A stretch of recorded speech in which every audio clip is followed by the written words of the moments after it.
Hello, good morning friends. আমি তো মাছ আনতে যাচ্ছি। তোমরা জানো 3 দিন পর আমি মাছ আনি পশুদের জন্য। তা আমাদের বাড়ি মানে এসবি টাউনের প্রপার এসবি টাউনই বলতে গেলে আমাদের ফ্ল্যাটটা, তার একটু আগে মানে একটা স্টেপ আগে আমাদের ফ্ল্যাটটা। হ্যাঁ, তা সবটুকু ট্রান্সফর্মার মোড়টা, ঠিক আছে, একটা স্টেপ ফেললে এসবি টাউন। তা আমি এখন বিড়ালের জন্য মাছ আনতে যাচ্ছি। এসবি টাউনে মাছ আনতে গেলে 10 মিনিট লাগে। কালুদার মায়ের ক্যান্সার হয়েছে, শরীর খারাপ তো, মানে অবস্থা খুবই খারাপ, বাঁচবে না মনে হয়, জানি না কী হবে, খুবই অবস্থা খারাপ।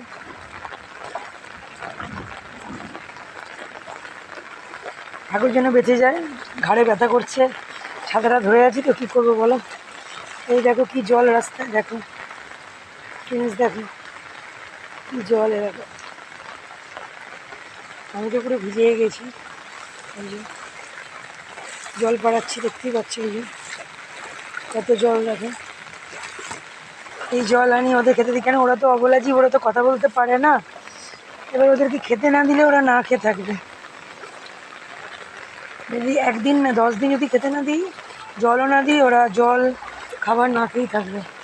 কিন্তু কী করবো বলো তো ফ্রেন্ডস, খাবার তো দিতেই হবে না। যখন পুষেছি, মানুষ করেছি, তখন তো ছেড়ে দিলে হবে না, মৃত্যু অবধি তাকে দেখতেই হবে।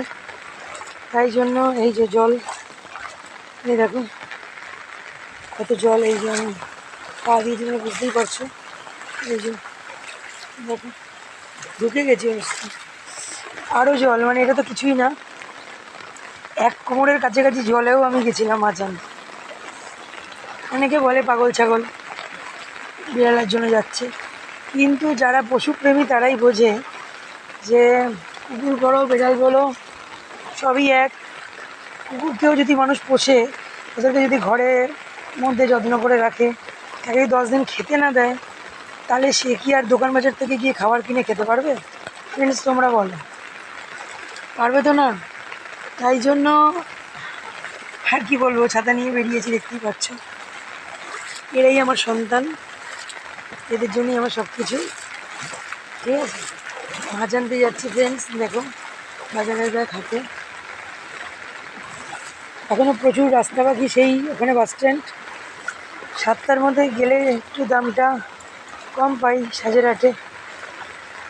আর 4 কিলো মাছ নিতে হয়, 4-4.5 কিলো, 4 কিলোতে হয়ে যায়। কিন্তু আজকে আমাদের দামটা বেশি নেবে, 140 টাকা করেই নেবে, 120 টাকার মধ্যে হয়ে যায়। ছোটো ছোটো তেলাপিয়া, খুব ছোটো না, মানে মাঝারি সাইজের।